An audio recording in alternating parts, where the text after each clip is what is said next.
What's up, everybody? My name is Nina Boga, and I will be doing my presentation on tuberculosis. Now, one of the many common questions asked regarding the disease is where did it come from? Now, tuberculosis is caused by Mycobacterium tuberculosis, which was very widespread in Egypt. Signs of the bacteria have been found in mummies dating back 6,000 years ago. Scientists have traditionally traced the disease's origins to a period known as the Neolithic transition, which took place in Africa around 10,000 years ago.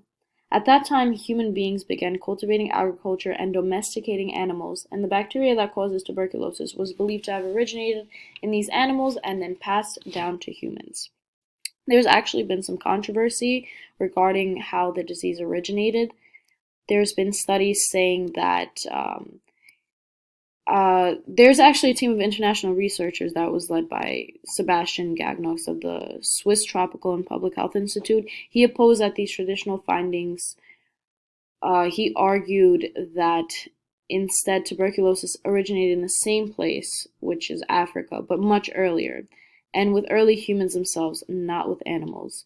As reported in the Journal of Nature Genetics, their findings indicate that tuberculosis mycobacterium emerged 70,000 years ago among humans in Africa. It then migrated with them, slowly spreading around the world as the population expanded. Now, another common question is, where is it active today? Tuberculosis occurs in every part of the world. Recent research shows that the largest number of new tuberculosis cases occurred in the Southeast Asia region, with 44% of new cases, followed by the African region. The image to the left shows the estimated tuberculosis incidence rates. Moving on to what causes the disease. Tuberculosis is a potentially serious infectious disease that mainly affects your lungs. The bacteria that causes tuberculosis are spread from one person to another through tiny droplets released into the air via coughs and sneezes. Some symptoms include a persistent cough that lasts more than 3 weeks and usually brings up phlegm, severe unintentional weight loss, night sweats, high temperature, tiredness and fatigue, loss of appetite, swelling in the neck. Other common symptoms include loss of muscle, shortness of breath, or swollen lymph nodes. Is the disease preventable? Fortunately, it is, due to the BCG vaccine, which provides immunity or protection against tuberculosis. In order to prevent the tuberculosis bacteria from entering one's body, it is important that people with tuberculosis do not release tuberculosis bacteria into the air when they cough. Actually, cough etiquette is extremely vital when it comes to the prevention of tuberculosis, because it could prevent a person from getting the disease. This means that if you have tuberculosis, when you cough, you should cover your mouth and nose with a tissue. Take proper precaution, because you should put your used tissue in a bin. If you don't have a tissue, you could just cough or sneeze into your upper sleeve or elbow. You should not cough into your hands. After you have coughed, you should always wash your hands. There are other methods of prevention, which include domestic treatment, which basically means your house should be ventilated.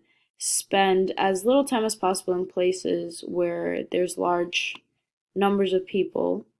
Cover your face with a mask that is approved for protection against tuberculosis. Spend as little time as possible in public transportation. Open windows when possible to ensure a good supply of fresh air in the areas where you spend time, and avoid sleeping in the same room as other people. Now, there are a lot of treatments for tuberculosis. The usual treatment is 2 antibiotics for 6 months, and then 2 additional antibiotics for the first 2 months of the 6-month treatment period. There are also a lot of challenges that come with the disease. There are some serious side effects in terms of certain treatment methods used for tuberculosis. For instance, tuberculosis drugs side effects, I apologize, I meant to put tuberculosis drug side effects aren't common, but can be dangerous when they do occur. Now, all tuberculosis medications can be highly toxic to your liver. Tuberculosis has not been eradicated, unfortunately, even with the several advancements in science. The main reason for that is research and its utilization have gone into a deep rut because of lack of innovation. Knowledge about the epidemiology of tuberculosis is insufficient.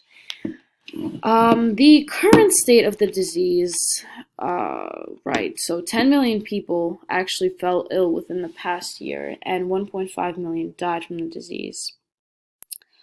College students in New York City should be aware and informed of the disease. However, there is no need to worry too much since there's many preventions and treatments that come with tuberculosis. There are also many ways to stay safe and prevent the disease from entering your body in the first place.